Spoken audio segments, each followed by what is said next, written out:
5 বছরের কম বয়সী শিশুদের জন্য 2 লক্ষ ইউনিট 15,000 পিস করে ভিটামিন এ ক্যাপসুল জেলায় বিতরণ করা হচ্ছে, যা আক্রান্ত শিশুদের চিকিৎসায় এই সংকট মোকাবেলার জন্য অত্যন্ত কার্যকর ভূমিকা রাখবে।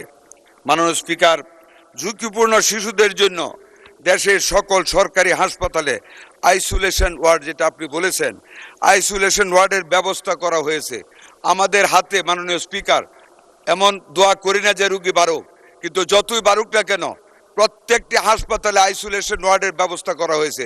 রাজশাহী হাসপাতালে আরও 250 আইসোলেশন বেড ব্যবস্থা করা হচ্ছে। আমাদের যদি কোনো রুগী আসে, দোয়া করেন যাতে না আসে, আমরা প্রস্তুত আছি।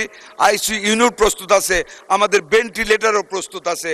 শুধু ভেন্টিলেটর না, আমাদের আইসিডিডিআর বেড একজন ডাক্তার তাহমিদ, উনি অত্যন্ত স্বল্প খরচে, মাত্র 300 টাকা খরচে নতুন অক্সিজেন ইনফ্লো অ্যান্ড আউটফ্লোর একটা মেশিন সিস্টেম আবিষ্কার করেছে, যেটা দিয়ে যে কোনো হাসপাতালে যে কোনো সময় আমরা যে কোনো হামের রুগীকে এখন অক্সিজেন প্রবাহ দিতে পারি লাঙের ভিতরে।